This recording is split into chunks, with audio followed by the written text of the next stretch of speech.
etnia, grau de instrução, condição social, religião, preferência política são tópicos que ainda dividem. Os seres humanos se digladiam a partir de suas diferenças e a incapacidade de concordarem entre si. A unidade é o desejo de nosso coração, algo que aspiramos, desejamos e que não é fácil de conquistar em razão de sermos diferentes. A igreja também sofre com esse mal. Os discípulos de Jesus não estão imunes a divisões, contendas ou partidarismos. Paulo escreve a primeira carta aos Coríntios há mais de 2000 anos. No entanto, sobre esse assunto, a carta continua bem atual. Leia comigo a carta de 1 Coríntios, capítulo 1, versículo 10 a 17. 1 Coríntios, capítulo 1, versículo 10 a 17. Rogo-vos, irmãos, pelo nome de nosso Senhor Jesus Cristo, que faleis todos a mesma coisa e que não haja entre vós divisões. Antes, sejais inteiramente unidos na mesma disposição mental e no mesmo parecer. Pois a vosso respeito, meus irmãos, fui informado pela casa de Cloe de que há contenda entre vós. Refiro-me ao fato de cada um de vós dizer: eu sou de Paulo, e eu de Apolo, e eu de Cefas, e eu de Cristo. Acaso Cristo está dividido? Foi Paulo crucificado em favor de vós, ou fostes porventura batizados em nome de Paulo? Dou graças a Deus, porque a nenhum de vós batizei, exceto Crispo e Gaio, para que ninguém diga que fostes batizado em meu nome.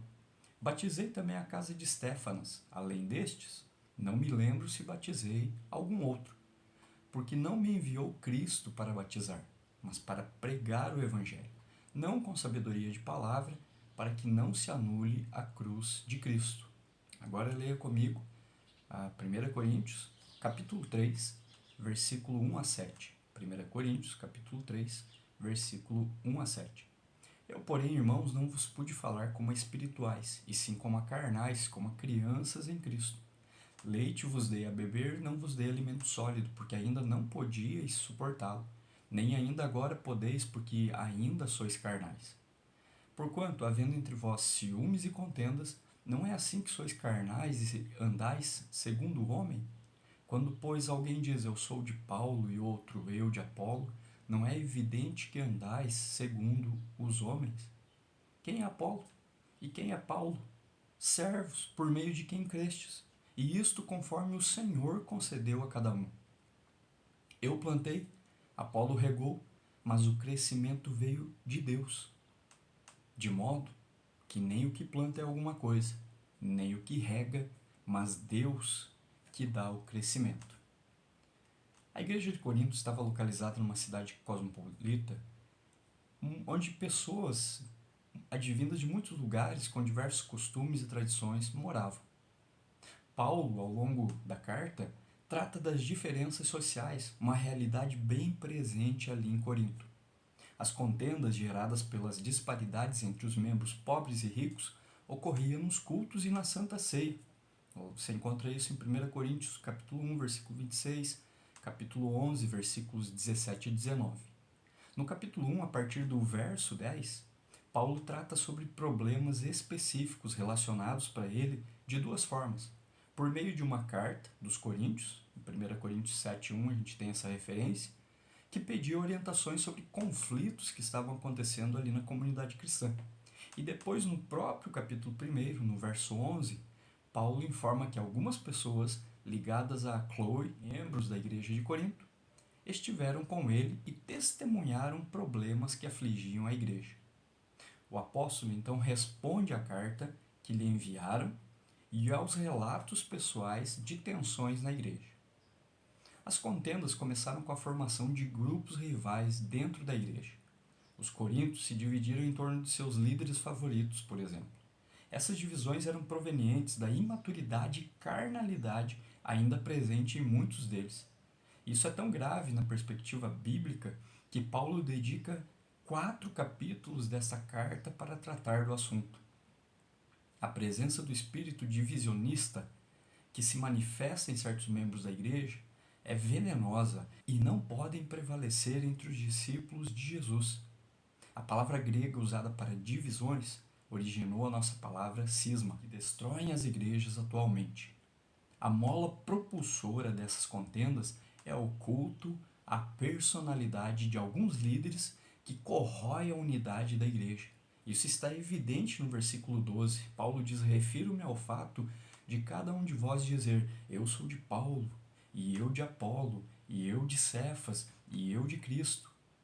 Os coríntios gostavam de pensar em si mesmos, em seu orgulho, como pessoas extraordinariamente espirituais, mas eles não estavam progredindo no conhecimento de Jesus Cristo. Paulo só podia lhes falar como a bebês na fé, como ele se expressa assim na carta, e não como discípulos maduros. Eles ainda são carnais, são imaturos, carnais e crianças em Cristo. São expressões que apontam para o fato de que os coríntios eram espiritualmente imaturos. A questão que está impedindo seu crescimento é o ciúme. Os coríntios estavam brigando sobre qual grupo era o melhor. O comportamento deles ainda era determinado por uma cultura que se dividia ao redor de seus pensadores e filósofos. Isso serve de alerta para nós, cristãos. Por exemplo, ao examinarmos a nossa condição espiritual, nós temos sinais de maturidade ou infantilidade espiritual? Fica aí o pensamento, a reflexão, não é? Paulo derruba qualquer líder celebridade do pedestal sobre o qual os coríntios começaram a colocá-los. Os pregadores são apenas trabalhadores na seara, servos de Jesus. Por isso, não nos deixemos enfeitiçar por nossos líderes, mas sim fixemos os nossos olhos em Jesus Cristo, nosso Senhor, para que haja em nós o crescimento espiritual. O livro de Atos apresenta Apolo, que é um dos personagens que Paulo cita, como um homem eloquente, conhecedor das Escrituras, fervoroso em espírito, conforme encontramos em Atos capítulo 18.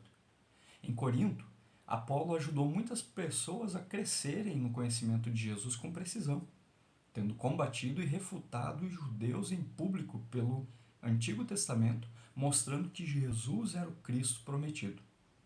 Apolo é um grande pregador e um orador habilidoso, um expositor apaixonado e dinâmico da Bíblia.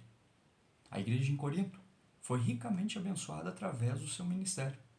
A capacidade e a eloquência desse líder tornaram-se fatores que conquistaram a simpatia de alguns membros da igreja. Provavelmente ele tenha sido um pregador mais articulado até mesmo do que Paulo. Diz ali 1 Coríntios 3,6, né? Eu plantei, Apolo regou, mas o crescimento veio de Deus. O grupo que se identificava com o apóstolo Pedro provavelmente foi formado por judeus cristãos. 1 Coríntios 1,12. O líder mais antigo, um dos 12 apóstolos escolhidos pelo próprio Senhor Jesus Cristo, conhecido pela flexibilidade no que se referia às leis judaicas. E encontramos também Paulo afirmando que havia um grupo que era de Cristo. Este era um grupo aparentemente espiritual, mas na realidade estavam longe da verdadeira piedade. Pertenciam a essa comunidade membros que não se submetiam à liderança dos apóstolos, visto que sustentavam a ideia de uma vida cristã perfeita, algo rechaçado nas Escrituras. Então haviam vários partidos ali. Um partido que seguia o Apolo, outro que seguia o Pedro, que é o Cefas, outro que seguia Paulo, o outro que dizia até que seguia Cristo. No entanto, havia um problema muito grave, que era a própria divisão que eles estavam causando ali no seio da igreja. Paulo instrui a igreja sobre a unidade da comunidade de forma cristocêntrica, enfática e afetuosa. Ele diz no versículo 10, rogo-vos, irmãos, pelo nome de nosso Senhor Jesus Cristo. Jesus é o argumento mais forte contra todos os nomes dos partidos da igreja. Enquanto eles se orgulhavam de seus pregadores, celebridades, favoritos, Paulo responde, acaso Cristo está dividido? Foi Paulo crucificado em favor de vós ou fostes porventura batizados em nome de Paulo? Essas três perguntas retóricas exigem um enfático não. Esse argumento serve para redirecionar o olhar dos coríntios e o nosso para longe do favoritismo, focando nossos olhos tão somente em Jesus. Uma igreja fragmentada em torno de seus pastores prediletos desconsidera que isso não tem nada de espiritual. Divisão e desunião são incompatíveis com o Evangelho, o qual rompe barreiras étnicas e sociais. O personalismo na igreja, de quem quer que seja, deve ser resistido pelo bem da comunidade dos discípulos de Jesus, aquele a quem pertence toda a glória e de quem nós todos somos servos. Depois do personalismo, Paulo combate o egoísmo, que é outro mal corrosivo para a saúde da comunidade cristã. Afinal, onde está o poder da igreja? Certamente não está no pregador, mas em Cristo. À medida que o Evangelho de Jesus é compreendido, o ego começa a morrer e os muros de divisões desmoronam. O Evangelho revela que todos estamos condenados, não passamos de miseráveis pecadores que merecem a ira de Deus e a maldição dele sobre nós. Porém, Deus nos alcançou com graça e misericórdia. O amor dele foi derramado em nós e porque ele sofreu a condenação em nosso lugar, fomos salvos mediante o sangue dele. Por causa dos feitos de Cristo, nenhum pregador deve querer glória para si. Repito, quando olhamos para Jesus, nosso ego morre e os muros de separação começam a ruir. A igreja centrada no Evangelho é uma igreja sem partidos. A desunião na igreja local prejudica a obra de Deus de muitas maneiras e a longo prazo. A igreja normalmente sofre muita pressão de fora, mas é possível que ela seja abalada por conta de seus próprios membros. Em Corinto, os partidos eram construídos a partir da preferência por alguns líderes em detrimento de outros. Eles elevaram alguns deles a um patamar e status que alguém jamais poderia ter. Os pastores devem ser respeitados, amados e honrados, sim, porém não venerados. A igreja não pode promover ídolos, ela é local para servos, trabalhadores, cooperadores de Deus. A missão de Deus, ela alimenta-se da nossa união. O pregador Leslie Newbigin, ele era um missionário inglês, né, que viveu quase 40 anos pregando o evangelho na Índia. Ele fala que a melhor explicação para o evangelho, diz ele, é uma congregação de homens e mulheres que acreditam e vivem pelo evangelho. Nas palavras de outro pastor e pensador, né, cristão, Francis Schaeffer, o testemunho de amor de cada igreja local é a apologética final da fé cristã para o mundo, ou seja, é a defesa final de uma fé cristã genuína apresentada ao mundo que está corrompido. O apóstolo Paulo ensina que os cristãos são a carta viva de Cristo nesse mundo.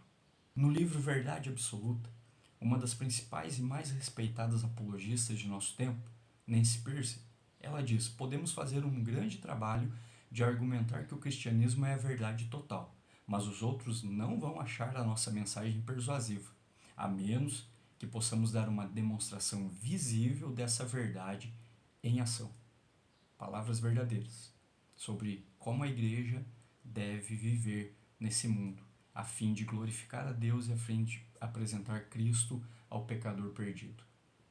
Todos devem ser capazes de ver por si mesmos em nosso caminhar diário como discípulos e discípulas de Jesus, que não tratamos o cristianismo como um retiro espiritual, um cobertor confortável, um castelo de crenças de conto de fadas que simplesmente nos faz sentir melhores.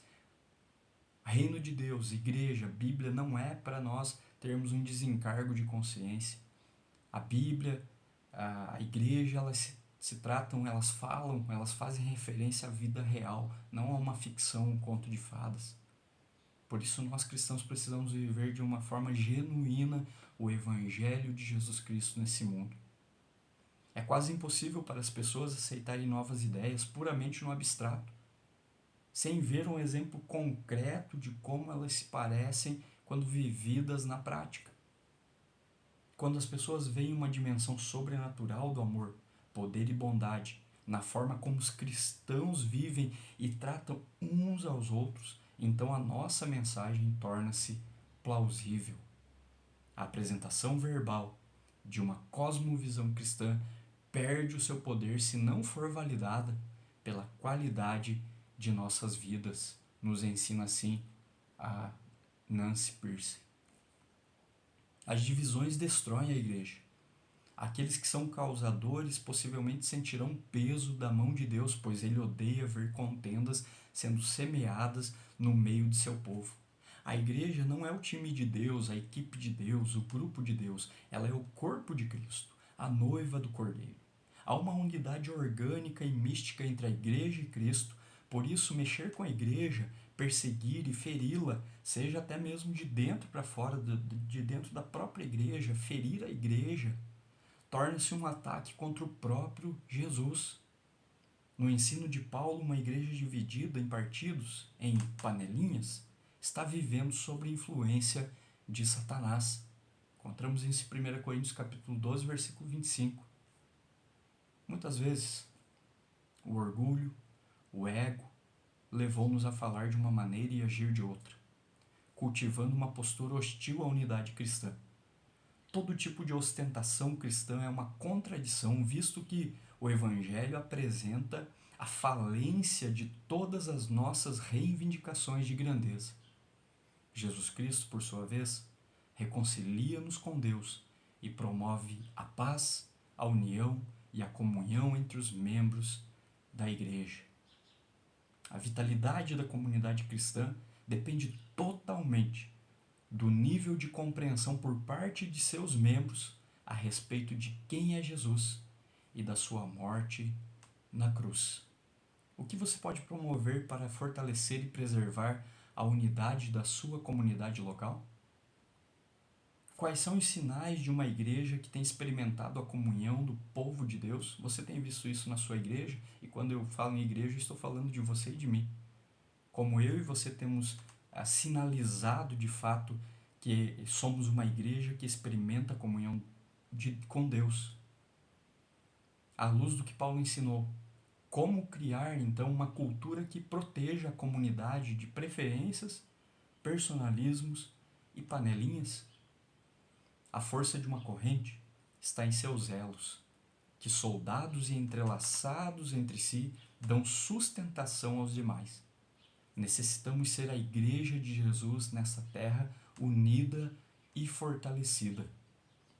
Qual a força de seu elo nessa corrente?